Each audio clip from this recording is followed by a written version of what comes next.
Bonjour et bienvenue à Lumière du Monde, votre émission diocésaine. Ici Anne en compagnie de James. Oui, bonjour Anne. James, tu as eu la joie de piloter tout un projet avec le Verbe. Hein? Oui, c'est ça. Le magazine Le Verbe et l'Observatoire Justice et Paix de Québec ont organisé récemment, le 16 mars dernier, un colloque, une journée de réflexion pour les parents qui se questionnent sur les enjeux éducatifs pour les chrétiens. Un retour sur cet événement. Et puis, on va à la rencontre de la famille Myriam. Il y a deux sœurs qui sont spécialisées pour enseigner le programme Teen Star pour la sexualité pour les adolescents et ça fonctionne très bien. Ça rejoint vraiment les jeunes. Donc, c'est à découvrir aujourd'hui à l'émission. Et on commence avec une chronique du Père Dominique en ce temps de carême sur le pardon.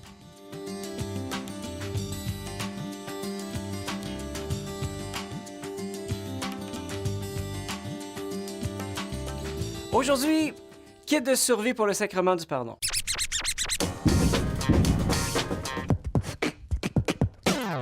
Lors d'une retraite ou d'un rassemblement, ça m'arrive souvent d'entendre du monde me dire « Hey, ça fait 10 ans, ça fait 20 ans, ça fait 30 ans que je me suis pas confessé. Je sais pas comment faire, je sais pas quoi dire, il y en a tellement. » À la fois, c'est comme s'ils se sentaient poussés de l'intérieur à y aller, comme s'ils sentaient qu'il allait avoir quelque chose pour eux, mais en même temps, la grosse question, quoi dire? Bien, d'abord, pour ton kit de survie, ça te prend un prêtre. C'est lui qui peut t'écouter et te donner l'absolution, ça veut dire le pardon de Dieu. Mais aujourd'hui, les prêtres, c'est un peu comme les chevreuils. Il faut que tu les traques, puis parfois bien longtemps. Parce qu'ils sont rendus rares aujourd'hui. Pour pouvoir avoir un prêtre de nos jours, là, il faut mettre peut-être à peu près le même effort que lorsqu'on se prépare pour aller à la chasse. On planifie le coup, on se lève de bonne heure, on surveille ses allers-retours, puis là, quand t'en vois un, là, tu tires! Mon père, faut que je me confesse. Là, tu ne tires pas pour de vrai, là. Bon. Parfois, il peut t'accueillir tout de suite, sinon, il va te donner un rendez-vous. Mais là, la chasse n'est pas terminée, loin de là. Trouver un prêtre, c'est déjà bien. Mais ensuite, quoi dire au prêtre? Bien, tu peux simplement te poser la question. Ai-je fait du mal à quelqu'un? Ai-je blessé, jugé, calomnié quelqu'un? Bon, c'est vrai qu'il faut se poser la question, c'est quoi un péché? Il y en a qui disent, quand ils mangent une tarte au sirop d'érable, « Oh, ça, c'est mon péché mignon! » Ça n'a aucun rapport. Ça n'a aucun rapport. Jamais quelque chose de bon peut être considéré comme péché. Au contraire, quand je mange la tarte au sirop d'érable, je dis « Hey, merci Seigneur pour la tarte au sirop d'érable! » Quelque chose de bon ne peut absolument pas être péché. C'est pour ça que l'expression « péché mignon », c'est un oxymore. Un oxymore, c'est quoi? C'est une figure de style qui consiste à allier deux mots de sens contradictoires. C'est un peu comme une douce violence. Tu sais, genre, ça se peut pas. Ben, un péché mignon, genre, ça se peut pas. Un péché, c'est quoi? En fait, c'est un alien. T'as vu le film Alien? C'est horrible, hein? C'est en moi, ces créatures-là, ça se nourrit de mon bonheur, puis ça me vide lentement de la vie que Dieu m'a donnée. Le fruit du péché dans ma vie, c'est la mort, en fait. Pour avoir un péché, ça prend 3 ingrédients essentiels. Ça prend quelque chose de mal, de savoir que c'est mal, puis que tu commets volontairement. Un péché, c'est transgresser la loi de Dieu en disant « Tes commandements, là, Seigneur, là, je m'en fous. J'en veux pas. Je veux décider par moi-même ce qui est bien puis ce qui est mal. » C'est correct? Mais plus profondément, un péché, c'est un mal que je m'inflige. Ça s'impose toujours à moi comme une dépendance. Un mal que je m'inflige volontairement, puis souvent, je ne suis pas capable de m'en défaire. Bref, c'est ce à quoi je pense avec regret quand j'ai blessé l'amour de Dieu ou j'ai blessé l'amour des autres. Écoute, on a tous péché. Moi, je suis pécheur, puis on a tous, à un moment donné, menti, on a tous pété plus haut que le trou, on a tous abusé de la confiance ou parlé dans le dos des autres. As-tu volé? As-tu fraudé? As-tu tué quelqu'un? As-tu sacré? Tu sais, c'est normal de ressentir le besoin du pardon. C'est normal parce que le fond de ton cœur est bon. Sinon, tu ne ressentirais pas la tristesse puis le regret. Il y en a qui se disent « Ah, après tout ce que j'ai fait, là, Dieu ne pourra jamais me pardonner. J'ai tellement honte. Ben écoute, là, c'est à toi que je parle. Le sacrement du pardon, là, c'est le feu d'amour de Jésus sur la croix. Un feu aussi fort que le soleil. Puis tes péchés, là, c'est des cure-dents à côté du soleil. Rien ne peut tenir si tu confesses tout ça à Dieu. Saint Thérèse l'Enfant Jésus disait « Moi, si j'avais commis tous les crimes possibles, je garderais toujours la même confiance en la miséricorde de Dieu, car cette multitude d'offenses n'est qu'une goutte d'eau dans un brasier ardent. » Vivre le sacrement du pardon, c'est jeter mes péchés dans le feu de la croix du Christ, où le seul qui n'avait pas péché a été cloué à la croix pour que toi et moi, nous soyons libérés de nos péchés. Sacrement du pardon, c'est Dieu qui me pardonne tout. Puis, quand il y en a qui me disent, souvent bien honteux, « Père Dominique, là, ça fait des années que je ne me suis pas confessé. » Bien, je leur dis, « Hey, mais c'est un jour de fête aujourd'hui. Tu reviens à la maison. » Jésus a dit, il y a plus de joie pour un seul pécheur qui se convertit que pour 99 justes qui n'ont pas besoin de conversion. Puis j'ai une bonne nouvelle pour toi. Ce mal que tu as commis, là, c'est pas toi. Oui, tu as péché, tu l'as commis, mais c'est pas toi. Dans le sens que ça fait pas partie de la définition de toi. Puis, malgré tout ce que tu as pu vivre, eh bien, il y a un fond qui est bon. Et cette bonté en toi, c'est l'image de Dieu. Alors, confesser, dire, avouer ses péchés à un prêtre, eh bien, c'est faire sortir la alien. Parce que quand tu le dis, ça sort. Puis la joie du prêtre, là, c'est de voir Jésus libérer son frère, sa sœur. Et rassure-toi, le prêtre, il ne se scandalisera pas de rien parce qu'il a tout entendu. Mais surtout, il doit aussi et surtout, absolument, vraiment, garder le secret de confession. Tu comprends?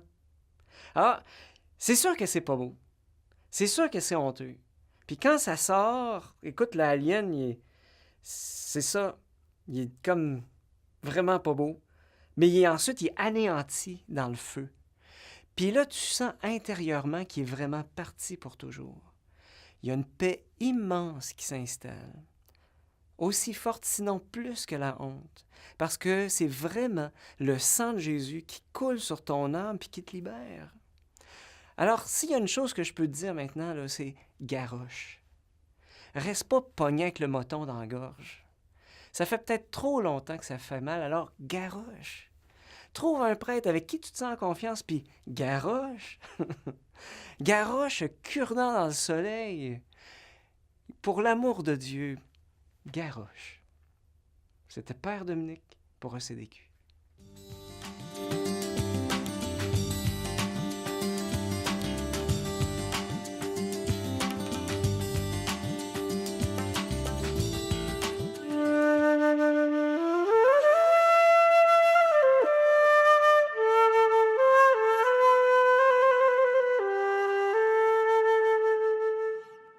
C'est la croix de Saint-Damien. On dit souvent la croix San Damiano, la croix de Saint-François.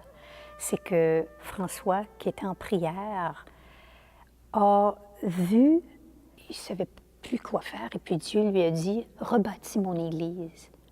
Et c'est là qu'on comprend après que François comprend que c'est la rebâtir matériellement, alors que pour Jésus, pour Dieu, c'était vraiment rebâtis-les, mais dans toute sa dimension spirituelle et théologique. Et donc, c'est la croix devant laquelle il a prié. Et quand elle est illustrée, donc on a toujours plusieurs dimensions. Et ici, en haut, on voit, en tout petit, si on ne porte pas attention, c'est la main du Père qui est tendue. On a les apôtres. Comme on va retrouver Saint Jean ici, il y en a 10, plus 11 avec Saint Jean, et plus celui qui a quitté.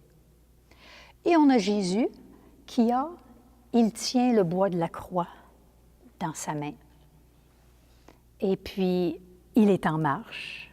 Et donc, on a le Christ, toujours dans son petit vêtement. On a le sang qui coule dans les ténèbres. À sa droite et à sa gauche, On a des anges qui recueillent le sang qui coule du côté du Christ.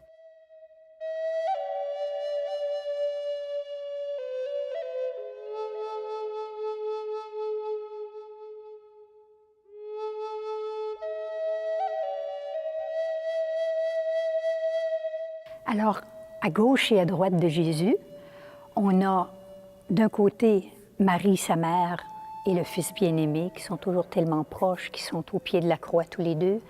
Et à droite, on a Marie de Magdala, Marie, mère de Jacques, et le centurion dont le fils, on pense que c'est le centurion dont le fils a été guéri et qui est venu avec toute sa maisonnée au Christ.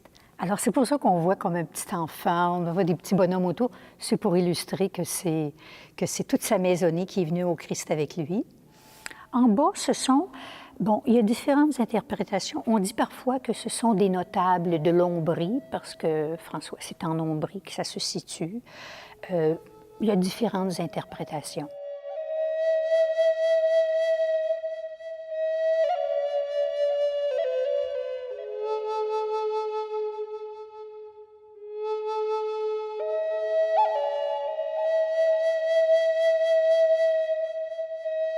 On voit que, un petit détail ici, le cou de Jésus est large. Et souvent, un cou large, c'est pour illustrer qu'il est rempli de l'Esprit Saint. Là, on ne le voit pas ici, mais parfois, quand il va y avoir, je sais pas, on regarde à l'Annonciation, par exemple, on voit les vêtements sont tout gros, sont tout gonflés. Encore une fois, pour dire c'est rempli du souffle de l'Esprit. Alors Jésus, il est rempli du souffle de l'Esprit.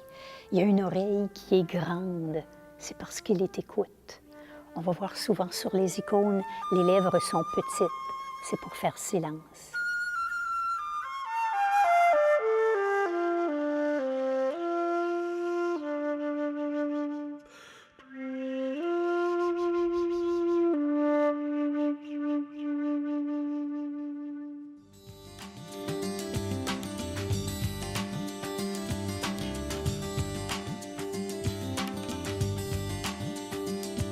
Beau travail, bravo mon grand. Merci pas tant, Madame Émilie. Alors, au Québec, actuellement, il y a 4 choix pour l'éducation des enfants.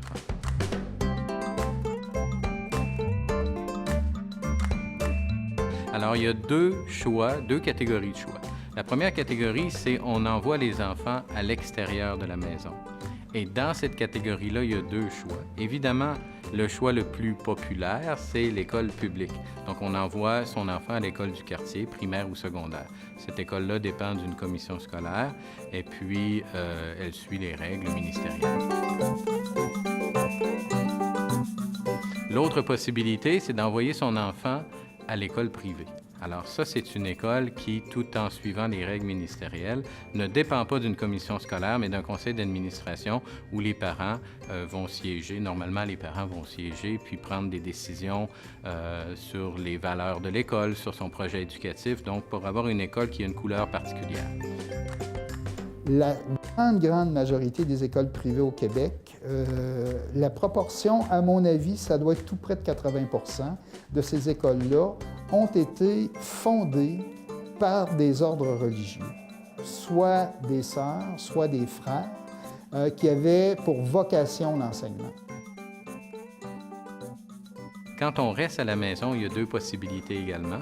Alors, une des possibilités la plus connue, c'est ce qu'on appelle le homeschooling ou l'école à la maison. Donc, c'est des parents qui vont choisir un curriculum, donc du matériel qu'ils vont donner à leurs enfants. Et en même temps, ils vont donner eux-mêmes l'enseignement à leurs enfants. Donc, le parent devient l'enseignant de l'enfant, il devient son professeur. On vient de Sainte-Thècle, on a 3 enfants, on fait l'école à la maison, on a une ferme. Il y a plusieurs raisons. Il y a plusieurs raisons qui nous ont amenés à faire l'école à la maison. Oui, c'est ça. Je sais pas si... Une des choses, c'est que vraiment tout jeune, on avait le goût d'être avec nos enfants. Dans ce développement-là, bien, on a besoin des autres. Il y a trop de clivages souvent. Les enfants d'école maison ont besoin des enfants qui vont à l'école. ça les remet en question, ça ouvre des dialogues, ça interpelle. Puis les enfants qui vont à l'école ont besoin des enfants d'école maison, parce que ce qu'ils vont développer, c'est pas pareil. Il y a une assise, ils sont pas toujours confrontés, ils sont pas toujours en réaction. Fait que ce qu'ils développent comme personnalité, c'est complémentaire, puis c'est là qu'on a vraiment l'Église. Puis comme on disait dans notre finale tantôt, ça prend tout un village, comme disait Gilles Vigneault, pour faire grandir un enfant, mais ça prend toute une communauté chrétienne pour faire grandir un chrétien. La transmission de la foi, l'éducation, ça repose pas seulement sur les parents. Ça prend des bons parents, mais ça prend toute une communauté autour aussi. Lui, c'est nouveau, ça. Oui. Tu l'as fait quand, ça, à la deuxième étape? Je crois en deuxième. Oui, Ouais, deuxième c'est étape. beau, t'as fait un monstre. Ouh! Après ça, J'ai t'as juste fait sa tête. Ouais, t'as juste fait sa tête. T'as-tu aimé ça faire ça? Il y a l'air beau. Et l'autre possibilité qui est en train de naître puis qui est très intéressante, c'est la possibilité de l'école à distance. Alors, il y a actuellement un mouvement fort de parents qui souhaitent avoir la possibilité que leurs enfants restent à la maison pour les avantages que ça donne, mais que le contenu vienne comme le contenu officiel, le contenu légalement approuvé, vienne à la maison par les outils informatiques qui sont maintenant extrêmement performants et puissants, et que le contenu soit donné par des enseignants légalement qualifiés à distance. Dans le cours d'éducation à la sexualité, le nouveau cours qui a été amené par le ministère, en fait, je vois là vraiment quelque chose, une grande opportunité. Il y avait un vide au Québec. On abordait plus avec la disparition du cours de formation personnelle et sociale. Donc, dans un contexte, la question qui m'est posée, c'est oui, mais dans notre tradition chrétienne ou en Église, est-ce qu'il n'y a pas une plus-value à ce programme-là qu'il ne faudrait pas oublier? Je pense qu'il est possible comme parent, parce que c'est un autre avantage du programme, les parents sont au courant de ce qui va être donné en classe. Alors, ils voient, ils reçoivent par courriel. Donc ensuite, quand ils arrivent le soir, tout dépendant de la posture de chaque parent dans notre société, les parents peuvent discuter avec l'enfant. Ça ouvre la possibilité autour du repas à discuter. Puis là, on peut dire, comment tu vois ça? Alors, comme parent, qu'est-ce qu'on peut apporter si on dit, moi, je suis un parent chrétien, puis je veux apporter quelque chose de mon élément, de ma tradition, que je trouve quand même toujours vrai. C'est quoi que je peux apporter de plus? Avec papa, je vais le regarder. Ça, c'est-tu le... Ah, oui, le super héros. OK. C'est beau, hein? C'est des beaux travail. OK, mais tu vas y aller. Puis je vais dire aux gars s'ils veulent... Bon, vas-y. L'héritage religieux, moi, j'ai toujours été impressionné quand on regarde les projets éducatifs initiaux des écoles privées. C'est incroyable comment la transmission de la foi, c'est très souvent la première valeur. La raison pour laquelle un paquet d'écoles privées ont été fondées, c'était pour transmettre la foi en premier lieu. C'était ça le premier sens. Tu sais. Chaque enfant a ses forces, a ses faiblesses, a sa réalité, mais qu'est-ce qu'on veut faire jaillir? Puis c'est là aussi que l'appel de Dieu entre en compte, là. Dieu a un appel pour notre couple, pour notre famille, mais un appel pour chacun des enfants. Peut-être que pour l'enfant qui va avoir eu un parcours à l'école difficile ou est-ce qu'il va avoir vécu du rejet, peut-être que Dieu va travailler cet enfant-là pour l'amener. Il est en train de lui donner des outils finalement pour l'amener à être témoin d'une manière autre. Peut-être qu'il y a besoin des familles qui font l'école maison pour autre chose. Mais il y a cet appel-là qui est comme le cœur, puis tellement important. Mais ça, c'est pas nous qui le savons, c'est Dieu.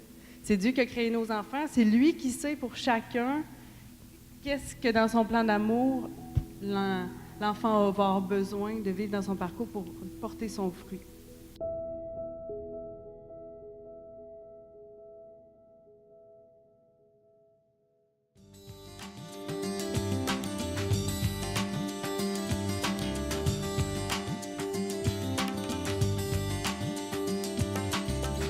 Teen Stars, c'est un programme d'éducation à la sexualité pour les adolescents et les jeunes adultes.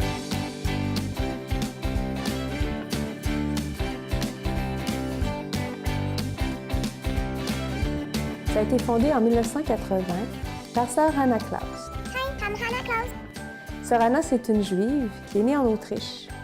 Et au temps de la guerre mondiale, elle a été adoptée par des parents en Angleterre. Puis, elle est devenue médecin. Elle a travaillé un peu partout dans plusieurs pays, puis elle a décidé un jour de se consacrer au Seigneur à travers une communauté qui s'appelle le Medical Sisters. Puis sa tristesse, dans la fin des années 70, c'était de voir plusieurs jeunes filles mères et leur détresse. Puis elle a eu l'intuition que si on montrait le beau de la sexualité, on aurait envie d'en prendre soin. Alors le programme Teen Star, c'est pas un programme moralisateur, c'est pas de « fais ci, fais pas ça », c'est pas ça du tout. C'est simplement s'émerveiller du corps que Dieu nous a donné, de la sexualité, de ce bonheur que Dieu fait à l'être humain, de pouvoir s'unir jusque dans leur corps. OK. Après les 5 jours de menstruation, qu'est-ce qui vient? La sécheresse. Habituellement, il y a un temps de sécheresse. Un médecin français qui nous avait donné la formation Teen Star avait dit qu'il avait eu dans son bureau une femme qui avait de la difficulté à avoir des enfants. Puis il lui a demandé de faire son tableau. Puis ils ont découvert qu'elle ovulait une fois aux 2 ans. Alors elle avait une chance aux 2 ans d'avoir un enfant, vous comprenez? C'est comme, hein? Vous comprenez? Mais là, c'est qu'en faisant son tableau, il lui a expliqué ça. Puis là, un jour, elle a vu qu'elle avait de la glaire. Elle a appelé son mari au bureau. Elle a dit, viens t'en chérie! Il y a eu un enfant! Moi, ce que j'aime beaucoup à Teen Star, c'est l'approche qu'on a, dans le sens qu'on va vraiment aller au fond des questions. On va vraiment pas avoir peur d'explorer le large questionnement qu'il peut avoir au cœur des jeunes par rapport à la sexualité. C'est ça la grande beauté de Teen Star, puis ce qui m'a attiré beaucoup. Je me suis dit, c'est très intéressant, puis c'est très bon aussi que les jeunes d'aujourd'hui puissent discuter de sexualité au sens large. C'est qu'ils comprennent que c'est pas juste limité à la génitalité, mais bien plus que ça. Donc, ce que j'aime beaucoup de Teen Star, c'est ça. Mais dans le fond, on leur offre un lieu de confiance pour parler de la sexualité. Puis ça, ils n'ont pas ça à l'école. À l'école, ils se font ridiculiser, ça se parle autrement. Là, on leur offre un lieu de confiance. Ils ne sont pas à l'aise avec leurs parents, avec leurs amis, ils n'ont pas leur réponse. C'est un lieu de confiance. Bien, dans Teen Star, on appelle ça Teen Star. Alors, Teen pour adolescent, Star, l'étoile. C'est une étoile à 5 branches. Alors, les 5 aspects de la sexualité. Physique, intellectuel, affectif, social et spirituel. Pour Dieu, la sexualité, c'est pas honteux, c'est pas mauvais, c'est très bon. Puis c'est vraiment dans cette optique de beauté-là qu'on veut transmettre aux jeunes, qu'on utilise ces 5 aspects, ces 5... pour faire une personne entière, une personne complète. On a besoin de ces 5 aspects-là. S'il y a un seul aspect qui est mis en évidence, c'est comme si j'avais une grosse tête avec un petit cœur ou un gros corps, pas de cœur. Tout doit être intégré pour permettre de vivre une sexualité épanouie. Teen Star peut être donné de différentes façons. D'abord, il y a plusieurs curriculums. Alors, il y a un parcours pour les jeunes du début du secondaire, un parcours pour les jeunes de la fin du secondaire, un parcours pour les jeunes adultes. Il y a aussi un parcours pour les mères adolescentes. Donc, ces 5 parcours-là, puis on peut toujours le donner de façon spirituelle, c'est-à-dire avec la théologie du corps, selon Jean-Paul II, avec l'enseignement de l'Église, ou non. En France, il y a même des écoles coraniques qui donnent Teen Star. Teen Star est enseigné en Chine, dans plusieurs cultures. Elle s'adapte à toutes les cultures parce que ça part de l'homme, de l'humanité, hein, de ce que nous sommes comme hommes et femmes, ontologiquement. À travers Teen Star, on vient dire « Qu'est-ce que tu penses qui est la vérité? Cherche-la. Je vais te donner des pistes, mais cherche-la, trouve-la. » Quand l'adolescent trouve de lui-même ce qui est beau, ce qui est vrai, ce qui est bon, il a envie de le vivre. C'est une complicité, je pense. Oui, c'est une complicité. Parce que dans l'amour, tu peux développer une passion. Puis au début, mettons une relation, oui, il y a de la passion envers la personne, parce que tu apprends à la découvrir, fait que tu veux encore plus l'apprendre à la découvrir. Puis à un moment donné, tu sens une période stable, puis tu dis, OK, l'amour, elle se construit sur quelque chose de solide, en fait. C'est pas éphémère. Puis par contre, la passion, oui, il va y avoir des bouts qui va faire des petites vagues comme des montagnes russes. C'est vraiment intéressant parce que c'est ça que je vois. Moi, justement, quand quelqu'un me dit sexualité humaine, je pense à comment je pourrais dire, à cette union entre le corps et l'âme. C'est vraiment ça que je vois. C'est la grande beauté de la sexualité humaine. Puis Je sens qu'il y a beaucoup de jeunes aujourd'hui qui ont beaucoup de questionnements puis qui cherchent beaucoup à travers ce que le monde leur offre. Ils cherchent une réponse. C'est très simple. Vous êtes une personne bien-aimée de Dieu, un enfant bien-aimé de Dieu, puis on est fait à son image. Donc ça, c'est vraiment magnifique. Déjà, le fait qu'on est fait à l'image de Dieu, ça montre à quel point notre sexualité humaine, elle est sacrée. Alors, il y a plusieurs personnes au Québec qui sont formées pour donner ce parcours-là. C'est possible de débuter un groupe dans une paroisse, s'il y a des jeunes qui veulent se rassembler. S'il y a aussi des parents qui aimeraient recevoir une formation, on peut leur donner une formation de formateur. On peut rassembler des gens qui aimeraient donner cette formation-là à des jeunes. Puis alors, c'est une session de 4-5 jours où on passe à travers tout l'enseignement Teen Star, la pédagogie, on a même de la pratique d'enseignement pour apprendre à transmettre ce programme-là, ce parcours-là.